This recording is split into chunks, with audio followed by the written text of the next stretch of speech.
Hi friends, welcome to my YouTube channel. Today I am going to start with an introduction to Unit 1 Prose for 10th Standard English TNSCRT syllabus. If you are looking for a simple and clear explanation of this topic, you are in the right place. Whether you are preparing for exams like TNPSC, TET, TRB or SSLC exam or just want to learn more, this channel is here to help you in every step of the way. So let's get started. Marco Polo, Christopher Columbus, Ibn Battuta, Amerigo Vespucci, Zhuangzi, Ferdinand Magellan, Bartholomew Diaz, Herodotus, Captain James Cook, and Vasco da Gama. What is common among these individuals? Let's get to know them. He is Marco Polo. He traveled a lot through Asia, especially China. He wrote a book called The Travels of Marco Polo, where he shared his journey and experiences. His stories gave Europeans their first detailed look at Asia. This book also inspired other explorers like Christopher Columbus. அதாவது Marco polo Asia முழுதும் குறிப்பாக சீனா வழியாக விரிவாக கப்பற்பயணம் செஞ்சுருக்காராம். இவருடைய பயணம் மற்றும் அனுபவத்தை புத்தகத்தின் மூலமாக ஆவணப்படுத்தியிருக்காராம். இவருடைய புத்தகத்தின் மூலமாக தான் ஐரோப்பியர்களுக்கு ஆசியா கண்டத்தை பற்றி முதல்ல தெரிய வந்துச்சான். அதில் ஒரு ஃபேமஸான ஒரு புக் என்னென்னா த ட்ராவல்ஸ் ஆஃப் மார்க்கோ போலோ. இந்த புத்தகம் தான் கிறிஸ்டோபர் கொலம்பஸ் மாதிரியான கப்பல் மாலுமிகளை கடற்பயணம் மேற்கொள்கிறதுக்கு ஊக்கப்படுத்துச்சான். Next one is Christopher Columbus. He is famous for discovering the America in 1492. Even though he thought he had found a new way to Asia, his journeys opened the door for Europeans to explore and to settle in America. அதாவது Christopher Columbus இவர் தான் 1492 அமெரிக்காவுக்குரிய கடல்வழி பயணத்தை முதல்ல கண்டுபிடிச்சார். இருந்தாலும் அவர் ஆசியாவுக்குரிய புதிய பாதையை கண்டுபிடித்ததாக நம்பிட்டு இருந்தார். இவருடைய பயணங்கள் தான் பல ஐரோப்பிய நாடுகளுக்கு அமெரிக்காவை பற்றி ஆய்வு செய்கிறதுக்கும் அமெரிக்காவில் தங்குறதுக்கும் ஒரு வாய்ப்பை கொடுத்துச்சு. Ibn Battuta. He traveled for nearly 30 years, covering a huge distance of 12,000 kilometers across the Islamic world from North Africa to Southeast Asia and China. He wrote a book called Rihla, that means travel, which gives a detailed account of the places and cultures he saw during his travels. Ibn Battuta இவர் கிட்டத்தட்ட 30 வருஷங்களுக்கு மேலாக பயணம் மேற்கொண்டிருக்காரு. வட ஆப்பிரிக்காவிலேருந்து தென்கிழக்கு Asia, சீனா மற்றும் இஸ்லாமிய நாடுகள் முழுதும் 12,000 கிலோமீட்டருக்கு மேலே பயணம் மேற்கொண்டிருக்காரு.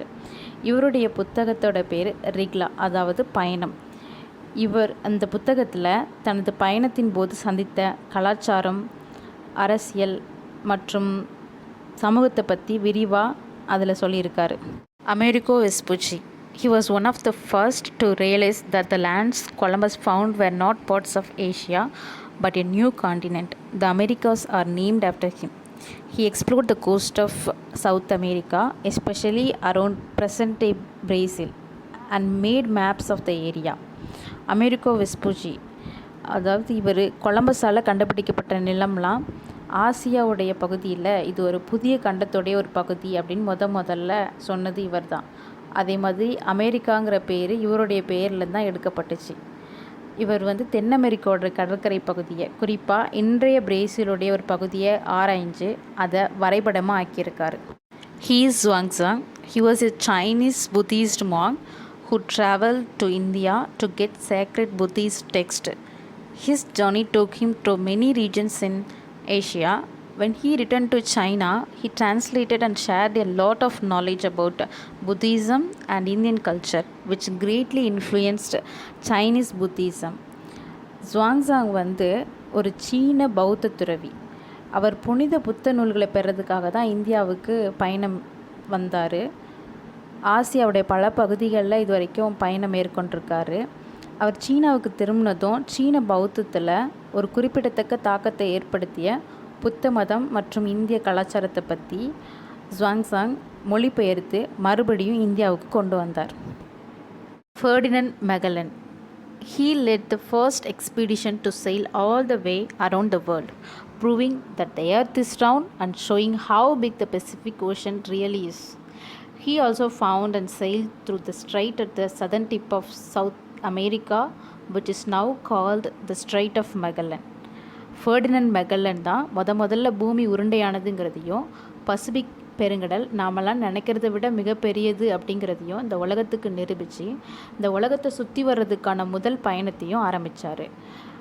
அட்லாண்டிக் மற்றும் பசிபிக் பெருங்கடல்களை இணைக்கக்கூடிய தென் அமெரிக்காவுடைய முனை இவருடைய பெயரால் மெகல்லன் ஜலசந்தி அப்படின்னு அழைக்கப்படுகிறது.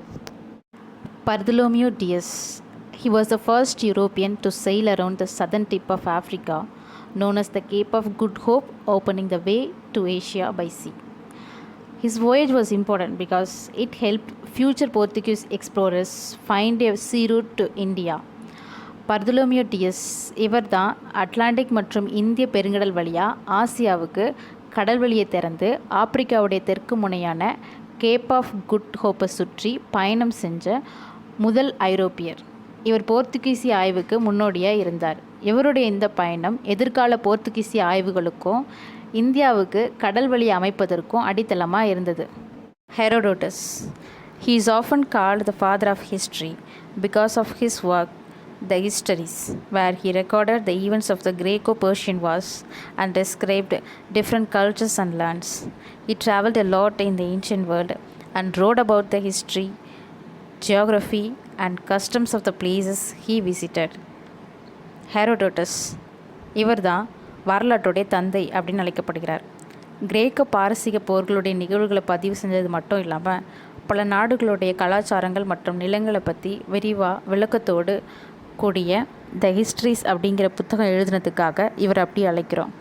இவர் பண்டைய உலகத்தில் விரிவாக பயணம் செஞ்சுருக்காரு. அவர் போன இடத்துலலாம் உள்ள புவியியல், பழக்க வழக்கங்கள் மற்றும் வரலாறுகளை ஆவணப்படுத்தியிருக்கார். He is Captain James Cook. He made 3 major voyages to the Pacific, where he mapped areas like the eastern coast of Australia, New Zealand, and the Hawaiian Island. His journeys also helped science by providing valuable information about the world's geography, stars, and natural history. Captain James Cook ஆஸ்திரேலியாவுடைய கிழக்கு கடற்கரை, New Zealand மற்றும் Hawaii தீவு உட்பட பல பகுதிகளை வரைபடமாக்குறதுக்காக Pacific பகுதிக்கு 3 முக்கிய பயணத்தை மேற்கொண்டிருக்காராம். இவருடைய பயணங்கள் வரைபடவியல் துறைக்கு மட்டும் இல்லாமல் வானியல் மற்றும் இயற்கை வரலாறுக்கும் முக்கிய பங்களிப்பை கொடுத்துருக்கான். The final one is Vasco da Gama. He was the first European to reach India by sea by sailing around the Cape of Good Hope. This created a direct trade route between Europe and Asia. His voyages were crucial in helping Portugal build a colonial empire in Asia and control the spice trade routes. Vasco ட coma ஐரோப்பாவுக்கும் ஆசியாவுக்கும் இடையே நேரடியான கடல்வழி வர்த்தக பாதையை ஏற்படுத்திய gap of good ஹோப்பை சுற்றி பயணம் செஞ்சு கடல் வழியாக இந்தியாவை அடைஞ்ச முதல் ஐரோப்பியர் இவர்தான். இவருடைய பயணங்கள் ஆசியாவில் போர்த்துகீசிய காலனித்துவ சாம்ராஜ்யத்தை நிறுவுவதிலையும் வர்த்தக வழிகளை கட்டுப்படுத்துவதிலையும் முக்கிய பங்கு வகித்தது. Mahatma Gandhi, che Guevara, Guru Nanak and Gautama Buddha are some of the famous personalities and thinkers who made extensive journeys to understand life. Shall we know about them? Mahatma Gandhi, the father of Indian nation. He traveled a lot across India and South Africa.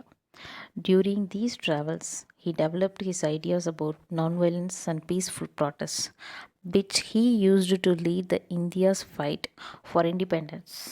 One of his most famous journeys was the Dandi March in 1930, where he walked 241 miles to the sea to protest a British law about salt. This showed his strong belief in peaceful resistance. Mahatma Gandhi இந்தியாவுடைய தேசத்தந்தை.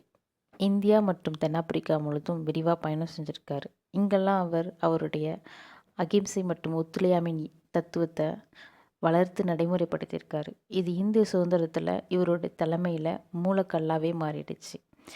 இவருடைய பிரபலமான பயணத்தில் ஒன்று தான் தண்டி யாத்திரை, உப்பு சத்தியாகிரகம் கூட சொல்லுவாங்க. 1930 மார்ச் மாதம் தண்டி கடற்கரை நோக்கி 241 மைல் தூரம் பிரிட்டிஷ் உப்பு வரியை எதிர்த்து அகிம்சை வழியில் போராடினார். இந்த நிகழ்வு இவருடைய அகிம்சை வழியின் உறுதிப்பாட்டை குறிக்கிறது. Che Guevara. He traveled across South America as a young medical student with his friend Alberto Granado on motorcycle. This journey was documented in the Motorcycle Diaries. This trip changed how he saw the world. He saw poverty and injustice, which made him want to fight for change. Later, he became a revolutionary leader. He played a key role in the Cuban Revolution. These experiences strengthened his belief in Marxism and his fight against imperialism. Say Quora இளம் மருத்துவ மாணவராக இருக்கும்போது இவருடைய நண்பர் Alberto கிரனாவுடன் motor சைக்கிளில் south America முழுதும் பயணம் செஞ்சுருக்காரு. இவருடைய இந்த பயணங்கள் பற்றி இந்த மோட்டார் சைக்கிள் டைரிஸ் அப்படிங்கிற புத்தகத்தில் ஆவணப்படுத்தப்பட்டிருக்கிறது. இந்த பயணத்தின் மூலமாக தான் இவருடைய உலக பார்வை மாறிச்சின்னு சொல்லலாம். இவர் பார்த்த வறுமையும் அநீதியும் தான் இவரை மாற்றத்துக்காக போராட தோண்டுச்சு. இவர் பின்னாட்களில் ஒரு புரட்சிகர தலைவராக மாறிட்டார். கியூப புரட்சியில் இவருடைய பங்கு முக்கியத்துவம் வாய்ந்ததாக இருந்தது.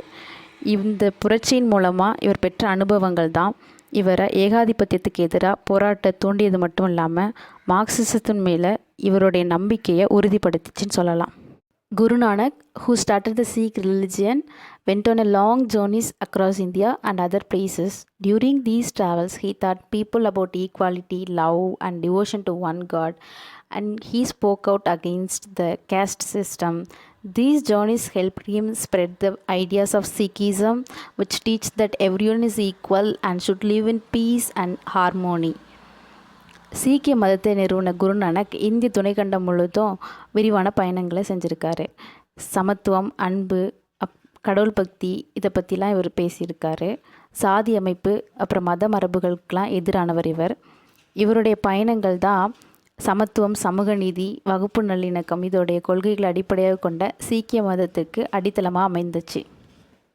Siddhartha Gautama, who later became known as the Buddha, left his comfortable life as a prince to go on a journey to find the meaning of life. Through this journey, he reached enlightenment and understood how to end suffering.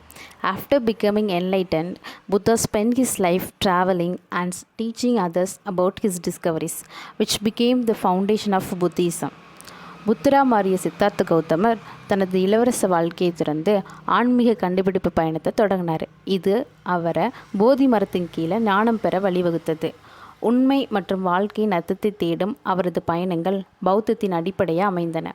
ஞானம் பெற்ற பிறகு புத்தர் தனது வாழ்நாள் முழுதும் வட India முழுதும் பயணம் செய்து பௌத்த போதனைகளை கற்பிப்பதில் கழித்தார். That's one small step for a man, one giant leap for mankind. Neil Armstrong. The Apollo 11 mission was the first time humans landed on the moon.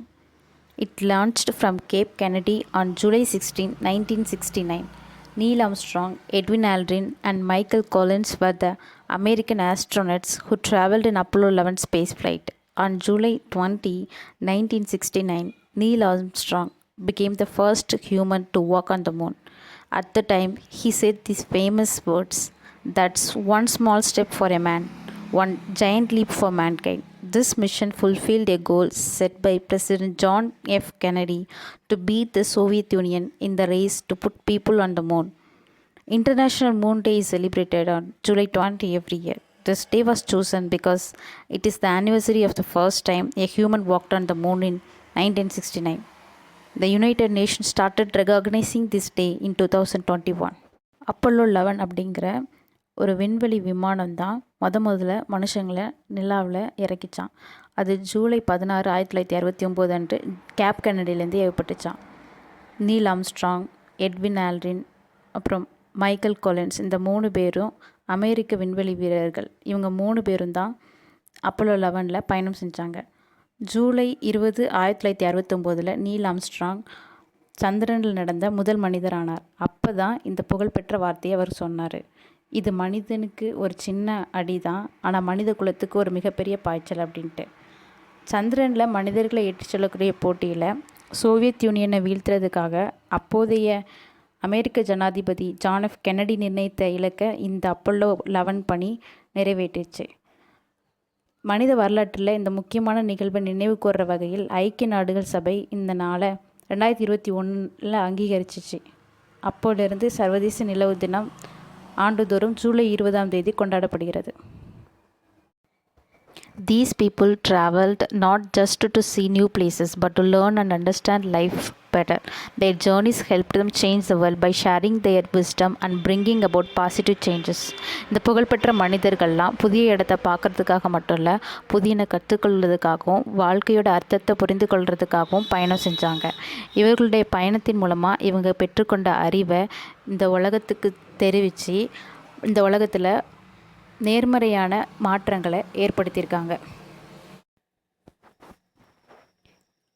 About the author. Liam O'Flaherty was an Irish novelist and short story writer and a major figure in the Irish literary renaissance. He was a founding member of the Communist Party of Ireland. A native Irish speaker from the Gaeltacht, O'Flaherty wrote almost exclusively in English, except for a small number of short stories in the Irish language. He spent most of his time in traveling and lived comfortably and quietly outside the spotlight. இவர் தான் Liam ஓஃப்ளயட்டி. இவர் ஒரு Irish நாவலாசிரியர் மற்றும் சிறுகதை எழுத்தாளர். Irish மறுமலர்ச்சி இலக்கியத்தில் இவருடைய பங்கு மிகப்பெரியது. கம்யூனிஸ்ட் பார்ட்டி ஆஃப் ஐர்லாந்தை இவர் தொடங்கியிருக்காரு. இவர் கெயில்டாக்லேருந்து வந்த ஒரு நேட்டிவ் ஐரிஷ் ஸ்பீக்கராக இருந்தாலும் மோஸ்ட் ஆஃப் த ரைட்டிங்ஸ் இங்கிலீஷில் தான் இருக்கும். ஏதோ ஒரு சில கதைகளை மட்டும் ஐரிஷ் லாங்குவேஜில் எழுதியிருக்காரு. அதே போல் இவர் மோஸ்ட் ஆஃப் த டைம் ட்ராவலில் தான் ஸ்பெண்ட் பண்ணியிருக்காரு. அதே மாதிரி ஒரு குறிப்பிட்ட வட்டத்துக்கு வெளியே அமைதியாக சுகமாக வாழ்ந்திருக்காரு. His first flight is a short story by Liam O'Flaherty that tells the tale of a young seagull who is afraid to take his first flight. This story focuses on the seagull's fear of flying and how he overcomes it with the help of his family. Through this simple yet powerful narrative, the story teaches about courage, the importance of taking the first step, and how sometimes we need a little push to realize our potential. His first flight என்பது Liam ஓஃப்ளயட்டி எழுதின ஒரு சிறுகதை. இந்த சிறுகதை ஒரு இளம் கடற்பறவை முதல்ல எப்படி பறக்கிறதுக்கு பயப்படுது, அதை தன் குடும்பத்தோட எப்படி இது சமாளிக்குது அப்படிங்கிறத பற்றி தான் சொல்லுது. இந்த கதை ரொம்ப எளிமையானது மற்றும் சக்தி வாய்ந்தது. இந்த கதையின் மூலமாக நமக்கு தைரியம், முதல் அடியை எடுத்து வைப்பதோடைய முக்கியத்துவம் மற்றும் நமது திறனை உணர சில சமயங்களில் ஒரு சிறிய உந்துதல் தேவை என்பதை பற்றியும் நமக்கு கற்பிக்கிறது.